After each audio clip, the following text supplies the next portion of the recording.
విశాఖలో పెసా మహోత్సవ్ అట్టహాసంగా ప్రారంభమైంది. అయితే మనతో పాటు పంచాయతీరాజ్ కమిషనర్ కృష్ణతేజ్ ఉన్నారు. సార్, ఏ విధంగా ఉంది ఇక్కడ ఫెస్టివల్? ఏ విధంగా? చాలా బాగా జరుగుతుంది.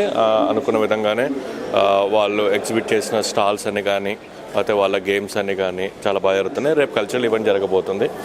I invite every one for the cultural event. Thank you. Total ఎంతమంది ఎన్ని రాష్ట్రాల నుంచి పాల్గొన్నారు? దాదాపు ఒక 1500 మెంబర్స్ డిఫరెంట్ స్టేట్స్ నుంచి వచ్చారు. పార్టిసిపెంట్స్ వచ్చేసి ఒక 2000 మెంబర్స్ దాకా ఉన్నారు.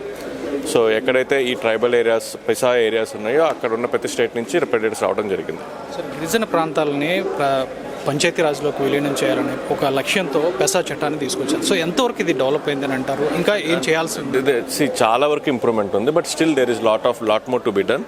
దానికి ఒక ఫస్ట్ స్టెప్ ఇదనమాట. ఏం చెప్తారు సార్ గిరిజన ప్రాంతాలకు కానీ? రానున్న రోజుల్లో అవేర్నెస్ క్యాంపెయిన్స్ అనేవి జరగబోతున్నాయి. ఈ స్కెడ్యూల్ ఏరియాస్ ఏవైతే ఉన్నాయో అక్కడ పంచాయతీని బలోపేతం చేయడానికి కావాల్సిన ప్రణాళిక అంతా సిద్ధంగా ఉంది. గవర్నమెంట్ ఆఫ్ ఇండియా ఇన్స్ట్రక్షన్స్ ప్రకారం అది ఇంప్లిమెంట్ చేయడం జరుగుతుంది. Thank you. సో ఇది పరిస్థితి. అంటే ఇక్కడ పెసా మహోత్సవ్ అయితే 2 రోజుల పాటు విశాఖలో అట్టహాసంగా ఇది కొనసాగుతోంది. ఇక్కడ వివిధ రాష్ట్రాల నుంచి దాదాపు 1500 మంది క్రీడాకారులు ఇక్కడ పాల్గొని క్రీడా మహోత్సవాలు కూడా కొనసాగుతున్నాయి. ఓవైపు వందల సంఖ్యలో ఇక్కడ స్టాల్స్ ఏర్పాటు కూడా చేశారు. సో ఈ మహోత్సవాలు అయితే చాలా అట్టహాసంగా కొనుతున్నాయి.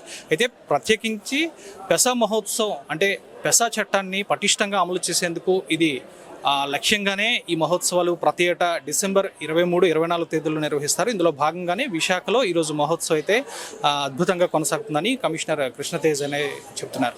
Video journalist Jashwanth Srinivas, Vishwabharat TV, Visakha నుంచి.